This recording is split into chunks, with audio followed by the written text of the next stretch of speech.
Hallo ihr Schachstreber! In dem heutigen Video werden wir uns mit den Stellungen beschäftigen, wobei Weiß König und Bauer hat und der Schwarz hat den König. Und dann werden wir schauen, wann die Stellung gewonnen ist und wann ist die Remis. In diesem konkreten Fall, wie wir sehen, der weiße König steht vor dem weißen Bauern. Also das ist die erste Voraussetzung, dass Weiß überhaupt auf Gewinn spielen kann. Also wenn es umgekehrt wäre, wenn der weiße Bauer vor dem König stehen würde, dann ist die Stellung Remis. Okay, das heißt, was auch noch wichtig ist, sind die Schlüsselfelder, sogenannte Schlüsselfelder. Das heißt, die Schlüsselfelder sind die Felder, wenn der weiße König auf diese Felder sich befindet, die Stellung ist gewonnen, egal wer am Zug ist.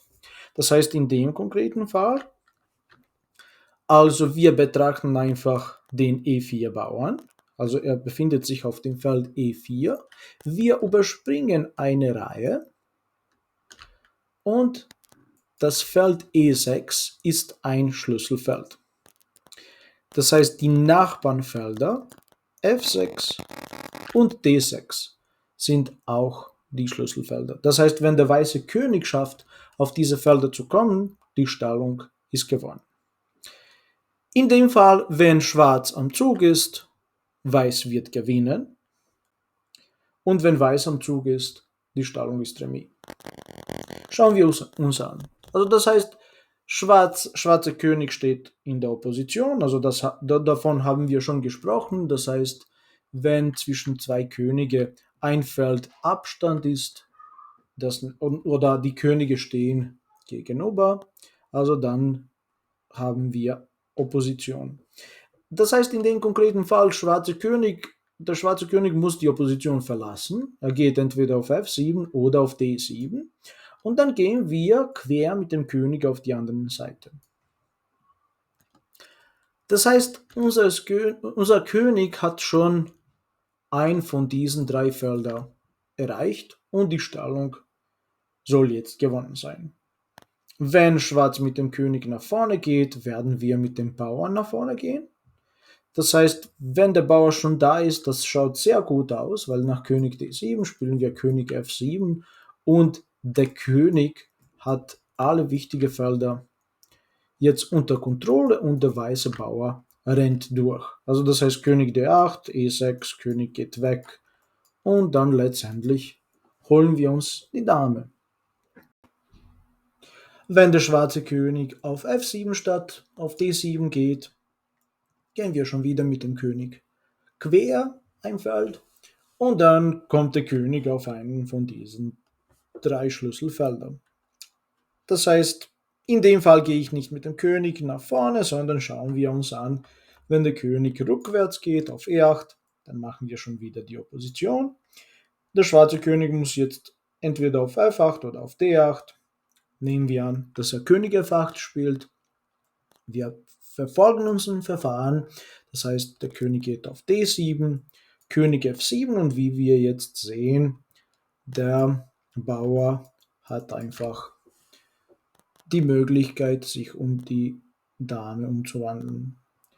Wenn der König auf D8 geht, dann haben wir wieder das gleiche, König F7, König D7 und der Bauer rennt nochmal durch. Wenn Weiß am Zug ist, die Stellung ist Remis. Die ganze Problematik ist, dass der weiße König kann nicht auf die Schlüsselfelder kommen, weil der schwarze König immer die Opposition behalten kann. Das heißt, wenn wir zum Beispiel König F5 spielen, Schwarz spielt König F7. Oder wenn wir König D5 spielen, macht der Schwarze das gleiche auf der anderen Seite. Das heißt, der Weiße ist verpflichtend, mit dem Bauern nach vorne zu kommen. Das heißt, Weiß spielt E5, Schwarz geht mit dem König auf E7, ganz wichtig, mit dem König auf E7, nicht mit dem König auf D8 oder E8, weil sonst kann der weiße König schon wieder die Opposition schaffen und dann nach König D8 oder König F8 geht er einfach auf die andere Seite und Weiß gewinnt. Das heißt, stattdessen spielt Schwarz König E7, Weiß zieht mit dem Bauern nach vorne und jetzt haben wir schon wieder eine kritische Stellung.